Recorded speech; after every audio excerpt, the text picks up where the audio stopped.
السلام عليكم وأهلا بيكم في قضية جديدة. أولا حابة أشكركم على دعمكم ليا. ثانيا عايزة كل بنت بتسمعني دلوقتي تتخيل معايا إن بعد الشر هي ومامتها قاعدة لوحديهم في البيت، وفجأة الساعة 1 بالليل تسمع صوت حد بيزيح الباب أو بيركل الباب برجله، وفجأة كده تسمع صوت مامتها بتصرخ. هتتصرف ازاي؟ قضية النهاردة كانت صعبة جدا، وكان في 6 مشتبه فيهم، وعشان نعرف التفاصيل أكتر خلونا نبدأ في أحداث القضية على طول. أحداث قضيتنا النهاردة بدأت سنة 2012 في مدينة اسمها هامبل في هيوستن.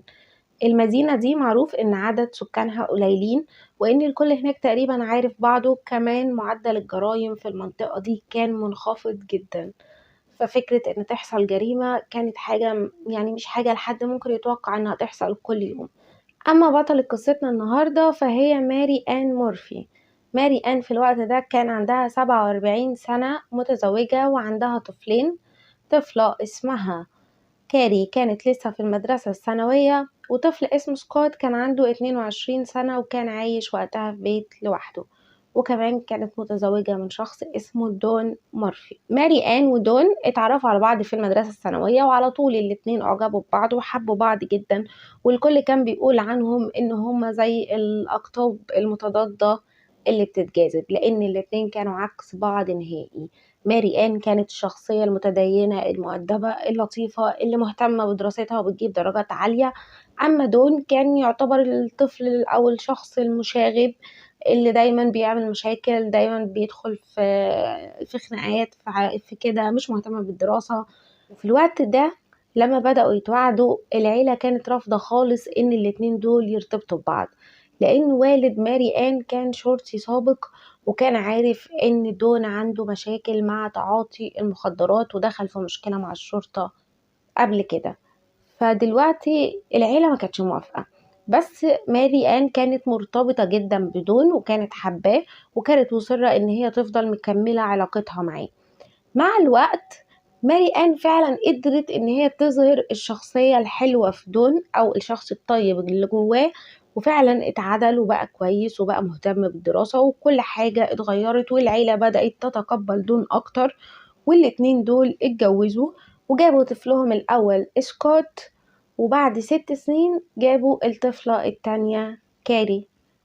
في الوقت ده ماري آن ودون عملوا كل اللي يقدروا عليه عشان يوفروا حياة سعيدة للطفلين دول. سكوت في وقت الحادثة أو في سنة 2012 كان وصل إن هو عنده 22 سنة، وكان اتخرج من كلية الهندسة، وقرر إن هو خلاص عايز ينفصل عن بيت العيلة، يبدأ حياة لوحده، ويشتري شقة، واشترى شقة وقعد فيها لوحده. أما هم كلهم كاري ودون وماري آن كانوا عايشين في بيت في مدينة هامبل، هم ال3 مع بعض.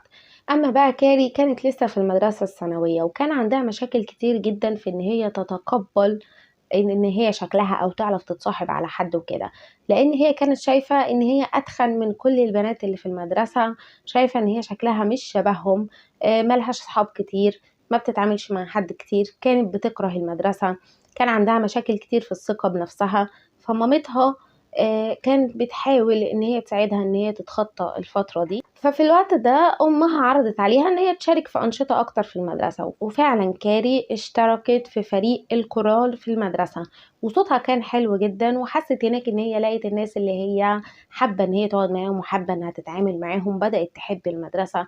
وماري آن فرحت جدا بحاجة زي كده. وفي يوم لحد 15/7 سنة 2012، اليوم ده دون كان عنده شيفت ليلي، فماري آن وكاري كانوا قاعدين في البيت لوحديهم. في الوقت ده الساعة 1:06 بالظبط في مكالمة جات ل 911.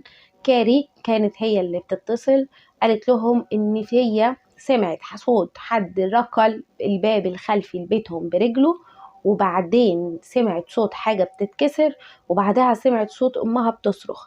قالت إن هي مرعوبة ومش عارفة تعمل إيه، وإن هي على طول جريت من البيت وطلعت اتصلت من أقرب جار ليهم بالشرطة. فالشرطة هنا طبعا بيكلموها وهي مرعوبة مش عارفة ايه اللي بيحصل لمامتها جوه. الشرطة في خلال كام دقيقة بالظبط كانوا وصلوا للبيت، يعني دقايق معدودة. الشرطة لما وصلوا ما كانوش عارفين هم هيلاقوا ايه جوه. هل الراجل ده هرب لما سمع صوت كاري بتهرب من البيت مثلا فخاف ان هي تكون راحت تبلغ الشرطة، ولا الشخص ده لسه موجود جوه وممكن يكون معاه سلاح ويهدد حد فيهم؟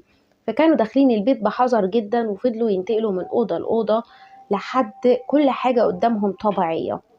كل اللي شافوه في الأول إن الباب سليم جدا، يعني الباب معلهوش أي آثار اقتحام، وإن فيه بس نافذة شباك يعني جنب الباب بس بعيد عنه سنة مكسور، بس لا الكسر اللي في الشباك ده كبير لدرجة إن الشخص يقدر حتى يدخل منه، ولا الكسر ده أي شخص مهما كان طويل يقدر إنه يدخل إيده منه من الشباك ويوصل لمقبض الباب بحيث يفتحه من جوه.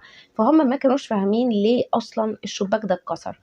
غير كده البيت كان سليم تماما، فهم ماشيين عمالين يدوروا لا في مقتحم ولا في حاجة، لحد ما وصلوا لأوضة ماري آن مورفي. وهنا شافوا منظر ما كانش أي حد يحب إن هو يشوفه.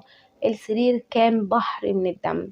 ماري آن كانت مطعونة كتير جدا، واضح إن يعني جسمها كله من أول راسها لآخر رجليها كان مليان طعنات.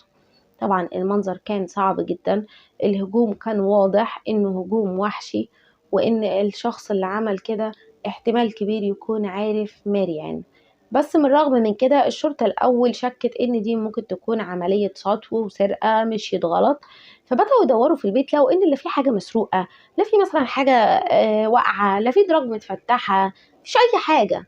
مفيش أي حاجة غير إن ماري آن في سريرها ميتة. فمستحيل تكون دي سرقة. كمان الباب ما كانش عليه أي آثار اقتحام. فمعنى كده إن حاجة من الاتنين: يا الشخص ده حد فتح له الباب، يا الشخص ده مثلا كسر الإزاز، كان فاكر إنه هيقدر يوصل للباب بس لما ما وصلش جرب إن هو يركن الباب أصلا كان مفتوح فاتفتح معاه، إنما الباب لا عليه أي خدوش ولا أي آثار ضربات ولا أي حاجة خالص. الشرطة هنا كمان لاحظوا ان مفيش اي اثار مقاومة خالص، في اثار بسيطة جدا على جسد ماري آن، بس مفيش اي اثار مقاومة في البيت، لا جري لا اي حاجة، مفيش حاجة غريبة. وهنا بدأوا يشكوا ان ماري آن ممكن تكون اتضربت كل الضرب ده وهي نايمة، عشان كده المقاومة كانت ضعيفة. بعدها بشوية لقوا تحت مخدة ماري آن حاجة غريبة، لقوا مسدس، والمسدس ده مش بتاع شخص غريب، لا المسدس ده ملك الماري آن نفسها. زي ما قلت لكم والدها كان شرطي سابق، فهي من وهي صغيرة متعودة ان هي تنام وفي سلاح تحت مخدتها عشان تحمي نفسها. فالشرطة قالت لو معاها سلاح ليه ما استخدمتش السلاح ده؟ ففكروا هنا ان احتمال واحد بس هو اللي يخليها ما استخدمتش السلاح ده، انها فعلا كانت نايمة، وعشان هي نايمة ما خدتش بالها او ما لحقتش توصل للسلاح، وطبعا حاولت تقاوم بس برضو ما قدرتش توصل للسلاح وتستخدمه، والسلاح فضل مكانه تحت المخدة زي ما هو. فهنا الشرطة بدأت تشيل خالص نظرية السرقة من دماغهم، وبدأوا يفكروا أكتر في إن الشخص ده يعرف ماري آن شخصيا وجاي مخصوص عشان يقتلها هي، وما هموش إن كاري هربت من البيت، هو كان همه بس ماري آن، زي ما يكون جاي ينتقم منها، زي ما تكون عملت له حاجة وهو جاي ياخد حقه مثلا. الهجوم ده هي المقصودة بيه. في الوقت ده طلعوا بره عايزين يستجوبوا كاري، لان طبعا كاري هي الشاهدة الوحيدة دلوقتي في قضيتنا. حاولوا يستجوبوها اكتر يمكن يعرفوا منها حاجة اكتر من اللي قالتها ال 911. وهنا هي ما قالت لهمش اي حاجة، كل اللي هي قالته ان بعد ما الباب اتفتح وسمعت صوت الحاجة اللي بتتكسر، اللي هي غالبا دلوقتي عرفنا ان هي كسر الشباك، قالت ان هي سمعت اصوات كلام بس ما قدرتش تحدد الكلام، وهي ما كملتش اصلا دقيقة في البيت بعد ما سمعت امها بتصرخ جريت على طول للجار واتصلت بيه. غير كده كاري مع الاسف ما فادتناش باي حاجة. الشرطة هنا بدأت تفكر في مشتبه فيهم، وطبعا اول واحد فكروا فيه هو الزوج، وده اول مشتبه فيه معانا. دون لما راحوا له عشان يبلغوه ان مراته توفت، دون كان الرياكشن بتاعه اللي هو مفيش رياكشن، ما اتكلمش ما نطقش ولا اي حاجه، ولا كانهم قالوا له صباح الخير مثلا فرد عليهم، ما اداش اي رياكشن خالص، لا زعل لا فرح لا ضحك لا اي حاجه، مفيش خالص. الشرطة طبعا كل مرة بتقول ان هما ما بياخدوش، عشان كل واحد بيتعامل مع الحزن بطريقته، فما بيركزوش في الرياكشن بتاع الناس، بس هما بيركزوا جدا. وعشان كده شكوا فيه جدا وقالوا له انت كنت فين وقت الجريمة. وبدأوا كمان يدوروا ويتحروا عن علاقته بماري آن. عرفوا ان ماري آن قبل ما تموت علاقتها كانت وحشة جدا بدون، وان دون بقى مدمن على الكحول، وبقاله فترة طويلة جدا بينام على الكنبة في الصالة، مش بترضى تخليه ينام معاها في الأوضة.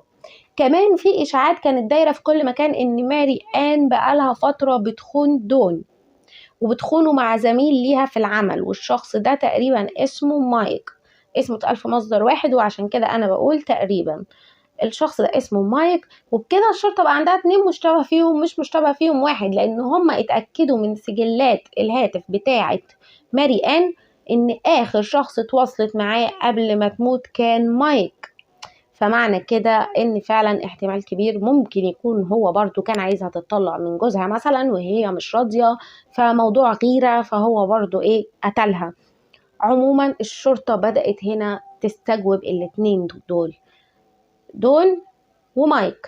دون في الأول قال لهم إن اليوم ده كان عنده شيفت ليلي، وإن هو طول الليل كان شغال هناك. فالشرطة راحت وبدأت تتأكد من حجة غيابه، وفعلا زملائه كلهم في العمل أكدوا إن هو كان في الشيفت معاهم، ما مشيش أبدا، ما سابش الشيفت. وبكده دون، واللي هو كان أهم مشتبه فيه عندهم، طلع من دايرة الاشتباه. تاني مشتبه فيه عندنا كان مايك.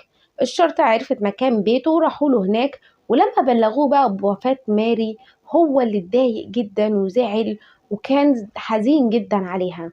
الشرطة سألته عن علاقتهم، واعترف ان فعلا كان في علاقة بينه وبين ماري آن، بس قال ان العلاقة كانت جسدية مش اكتر، ما كانش فيه اي علاقة حب ما بينهم، بس هي شخص غالي عليه.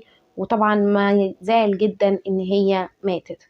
الشرطة هنا بدأوا يستجوبوه، وهو كان متعاون جدا معاهم، اداهم موبايله ودوروا فيه، وكمان عرفوا من سجلات الهاتف بتاعه ان هو في وقت الجريمة ما كان في بيته، ما اتحركش نهائي. وفعلا برضو شالوه من قائمة المشتبه فيهم، وبكده رجعوا لنقطة الصفر تاني. فبدأوا بقى هنا يدوروا في الأشخاص القريبين من ماري آن، بس قبل ما يدوروا فيهم كان تقرير الطب الشرعي ظهر، وتقرير الطب الشرعي قال ان ماري آن اتطعنت اكتر من 70 طعنة في جميع انحاء جسمها. وهم كده كانوا متأكدين ان ده مش هجوم عادي، ده هجوم مقصود 1,000,000%، وان الشخص ده بينه مشكلة كبيرة جدا وكره كبير لماري آن لدرجة انه يعمل كل ده، لان الموضوع ده اصلا بياخد جهد ووقت طويل انك تطعن حد 70 طعنة. كمان ما كانوش فاهمين ازاي الشخص ده لحق يطعن كل الطعنات دي. انا قلت لكم ان الشرطة جت في خلال دقايق معدودة، والبنت قالت انها خرجت بعد دقيقة على طول من ما سمعت صوت امها بتصرخ. ازاي الشخص ده لحق يعمل كل ده ويهرب؟ محدش كان عارف. الشرطة هنا بدأت تستجوب أقرب 2 لماري آن، واللي هم سكوت ابنها وكاري بنتها. بدأوا بسكوت. سكوت قال إن هو ما كانش موجود خالص في المنطقة، هو أصلا ساكن في شقة لوحده زي ما قلت لكم. والشرطة اتأكدت برضو من سجلات الهاتف بتاعه إن هو ما كانش قريب خالص من المكان، ولا قريب خالص من ناحية بيت ماري آن. وقال إن هو ما يعرفش اي حاجة، ومش مفيش اي اعداء لامه. امه كانت انسانة طيبة جدا، وما يعرفش مين ممكن يفكر يأذيها. كده سكوت تالت مشتبه فيه طلع بره الدايرة، وفضلت لنا كاري. كاري بقى كان في مشاكل كتير جدا في القصة بتاعتها. الشرطة لما بدأت تشوف الأدلة اللي في مسرح الجريمة وتقارنها بالرواية اللي كاري قالتها لنا، لقيت إن في كلام كتير قوي مش صح. أولا المحققين الأولانيين اللي راحوا لمسرح الجريمة أول حاجة شافوا إن الدم اللي حوالين ماري آن بدأ يتجلط. وهنا المحقق الجنائي قال إن ماري آن في الوضع ده على الأقل من ساعة قبل ما بنتها تتصل. يعني هو قال ما بين ساعة لساعتين، بس على الأقل كان في ساعة قبل ما كاري تتصل بالشرطة ماري آن ميتة. فمعنى كده إن هي كدبت في الحتة دي. تاني حاجة، الإزاز اللي اتكسر، الشباك عادة لما يتكسر من بره الإزاز بيبقى جوه البيت، بس هما لقوا الإزاز بره البيت، وده معناه إن الشباك اتكسر من جوه البيت.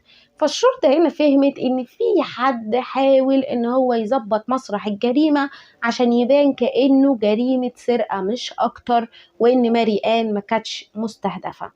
فهنا الشرطة طلبت إن كاري تيجي تاني لمركز الشرطة، وكاري كده المشتبه فيه الرابع معانا. كاري لما راحت هناك قعدت تقول إن هي ما كدبتش وإن هي ده اللي حصل، ولما واجهوها بالكلام اللي هم عرفوه قالت إن هي الصراحة سمعت صوت حد وكانت سامعة الكلام، والشخص ده كان بيقول لها إن هي دمرت له حياته فهو هيتخلص منها. فالشرطة هنا عرفوا ان هي بتحاول برضو تعمل قصة جديدة وان هي بتكذب، وقالوا لها ان احنا عارفين ان انتي بتكذبي. عملوا لها اختبار كشف الكذب وفشلت فيه فشل ذريع.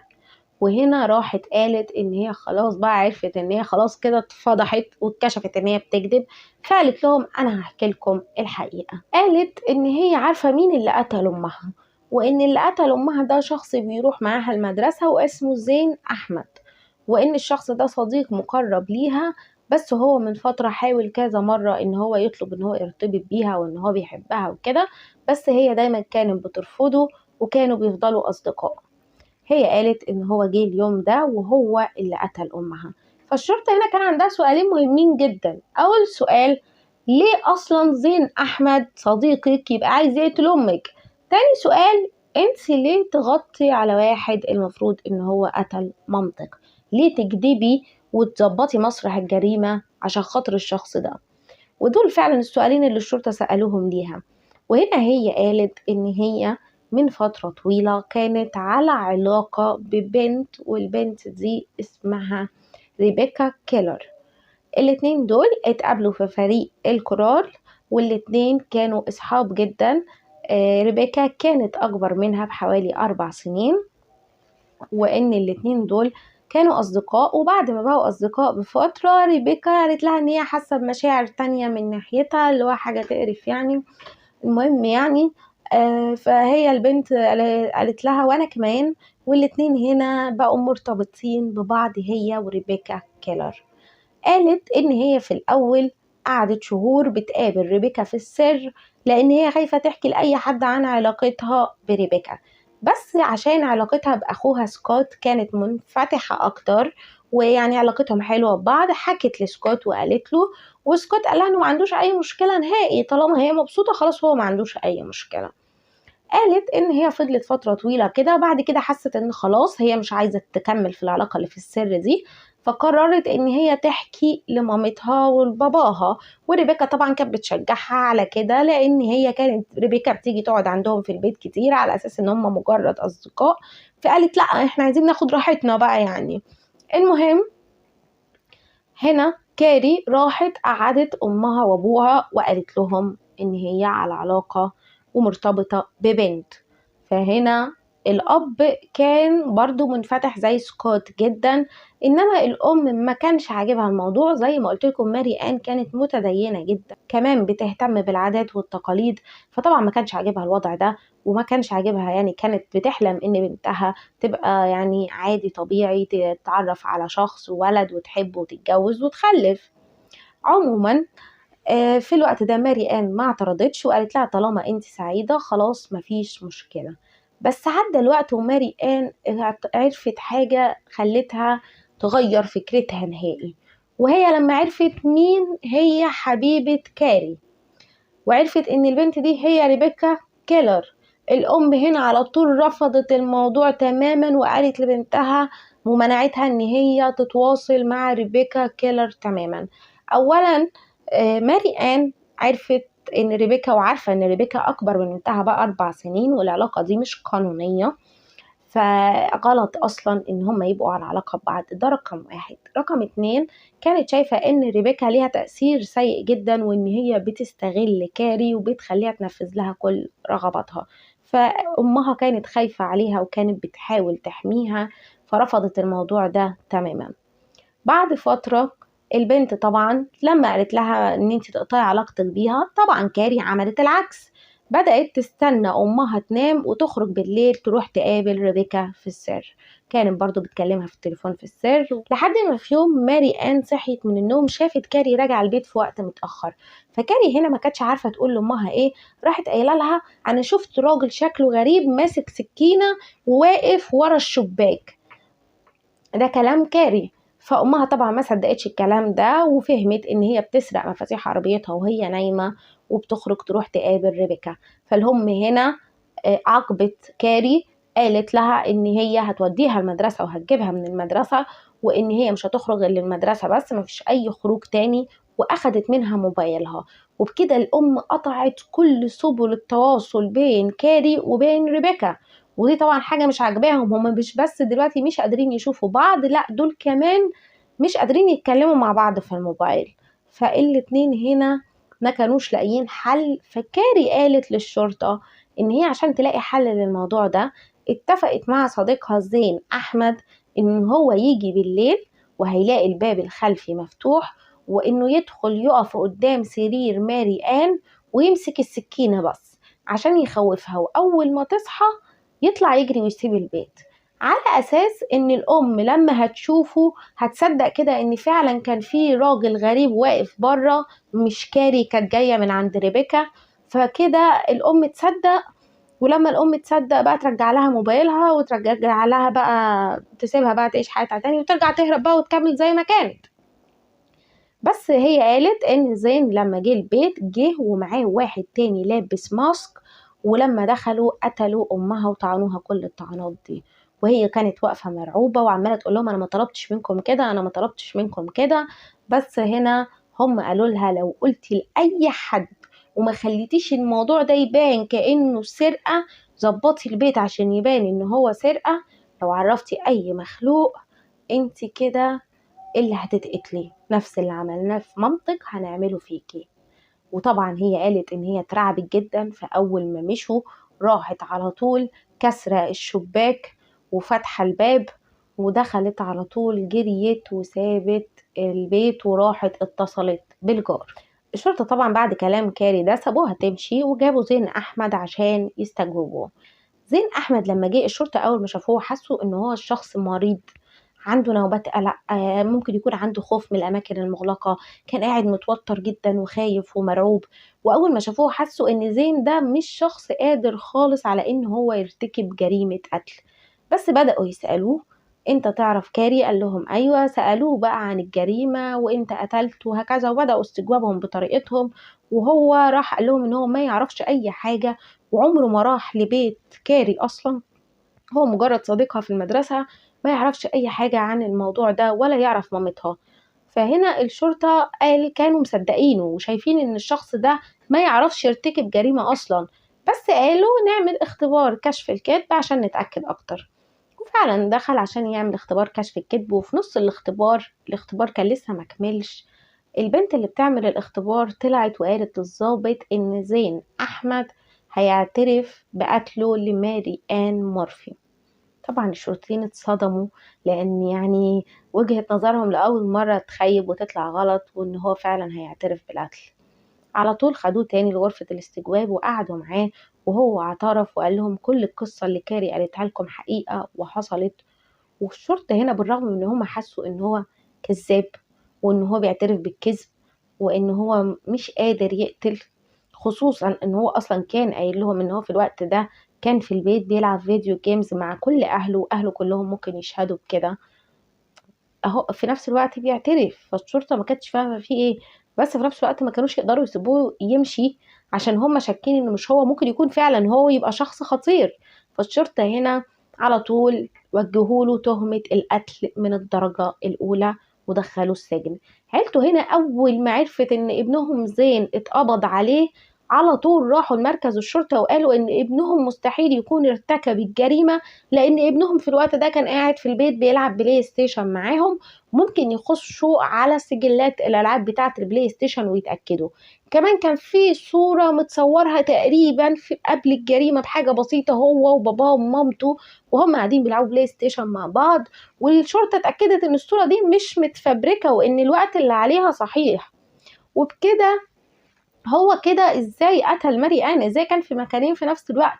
فالشرطة هنا جابوه قعدوا يستجوبوه تاني، بس بدأوا بقى يسألوه في تفاصيل دقيقة أكتر عن الجريمة. لما بدأوا يسألوه بدأوا يقولوا له احكي لنا، طب انت عملت ايه؟ طب لما دخلت البيت، يعني ده أهم سؤال وعشان كده هقوله لكم. قالوا له لما دخلت البيت انت ومشيت كده في البيت، مشيت ازاي ودخلت يمين ولا شمال عشان توصل لأوضة ماري آن؟ راح رد عليهم قال لهم عشان توصلوا لأوضة ماري آن بتدخل تمشي على طول، وبعد كده بتطلع كام سلمة وتحود يمين تلاقي أوضة ماري آن. واتضح ان اصلا بيت ماري آن مورفي من دور واحد مفهوش سلالم اساسا. فعرفوا على طول هنا ان هو بيكذب، فقعدوا يتكلموا معاه بهدوء ويقولوا له انت بتكذب ليه وكده. فهو انهار وكان يعني بجد متوتر وخايف جدا وشكله كان فعلا يصعب عليكم. قال ان هو فكر، هو ما بيحبش القعده في الاماكن المغلقه دي، وفكر ان هو بس لما هيعترف هم هيسيبوه يرجع البيت لاهله. بس اكتشف ان العكس اللي حصل، وهو كان خايف ومرعوب.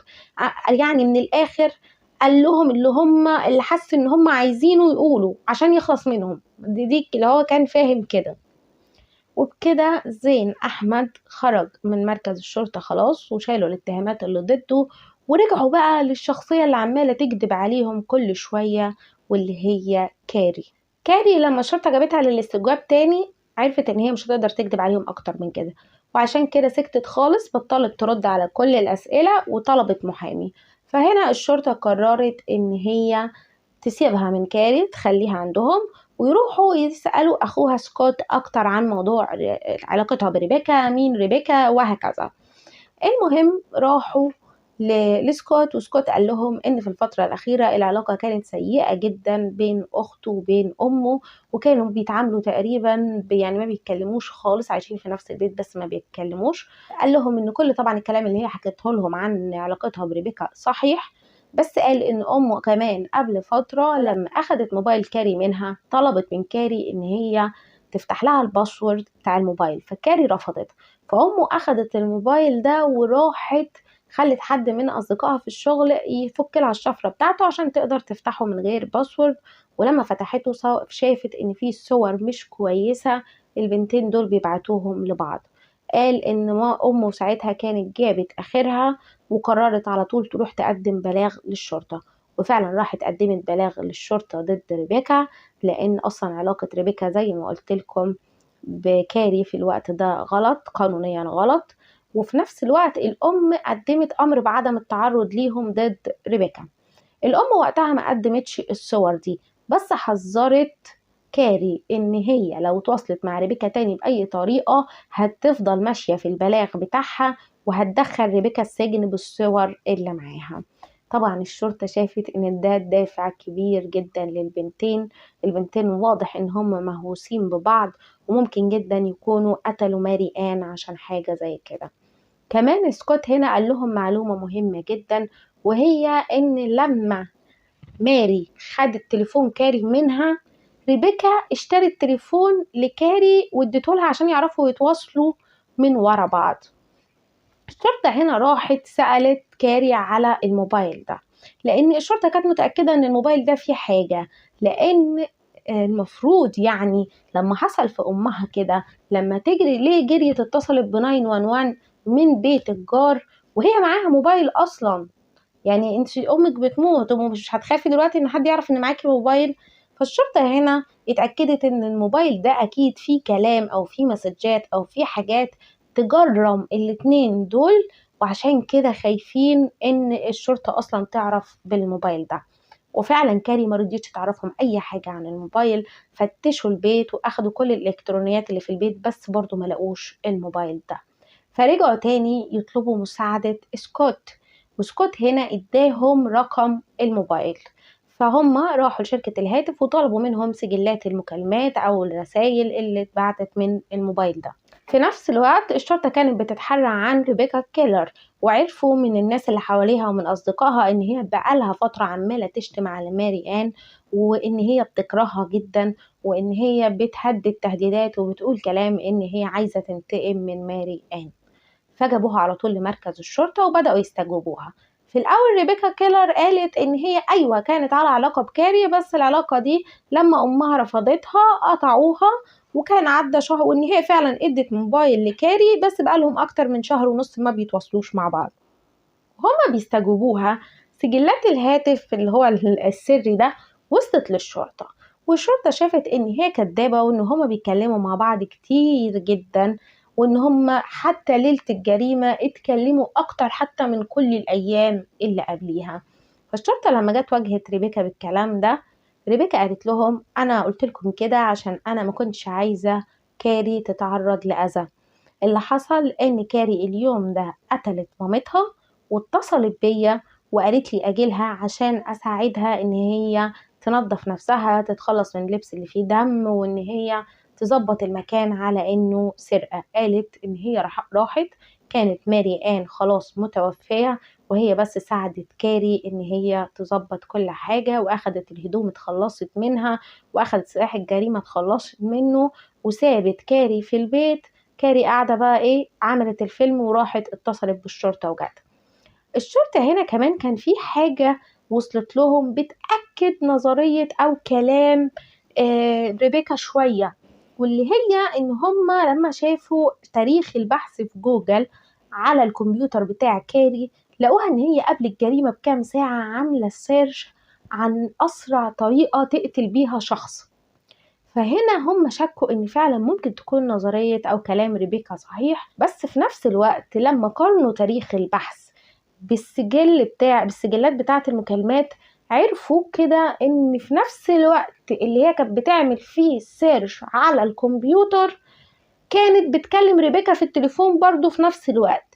فكده احتمال كبير جدا ان الاتنين دول كانوا بيخططوا مع بعض في التليفون، وان مش كاري اللي نفذت لوحدها وريبيكا ما كانتش تعرف حاجة. الاتنين دول واضح جدا ان هما ما كانوش عايزين يبعدوا عن بعض، ومع الأسف كاري وريبيكا كانوا شايفين ماري آن مورفي هي العائق الوحيد ما بينهم، فحاولوا يتخلصوا منه ويتخلصوا منه قبل كمان ما ماري تكمل في البلاغ بتاعها وإن هي تدخل ريبيكا السجن. الشرطة طبعا بقى معاها دافع قوي، وعلى طول قبضت على البنتين واتهموهم بتهمة القتل من الدرجة الأولى.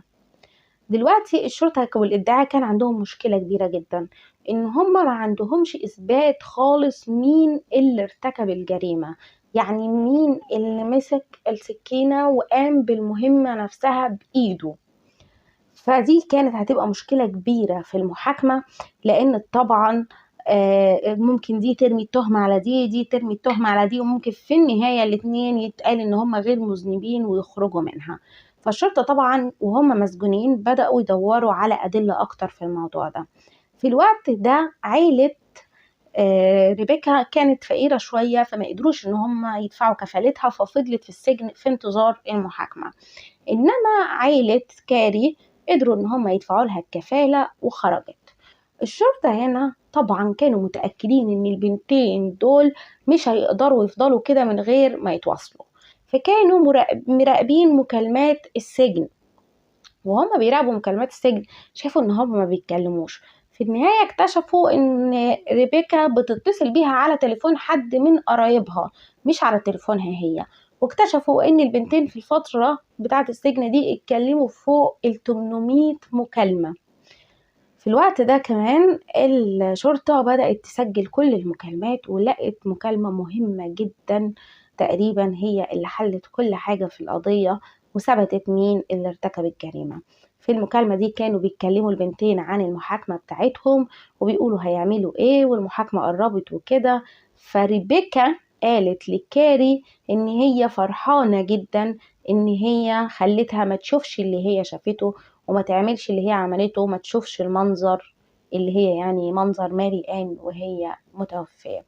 فهنا ردت عليها كاري قالت لها انتي قلتيلي افضلي في اوضه النوم، وكنتي فاكره ان انا كنت في اوضه النوم الوقت ده كله، بس انا عمري ما كنت في اوضه النوم. انتي بعد ما دخلتي وبداتي تقتليها انا ده قمت من الاوضه ووقفت على الباب بتاع اوضه امي وشفت كل حاجه وهي بتحصل. وهنا ريبيكا اتضايقت منها جدا وقالت لها انا قلت لك ما تشوفيش حاجه. انا راحت قالت لها عادي جدا، ما فيش مشكله، انا كمان كنت بكرهها زي ما انتي بتكرهيها.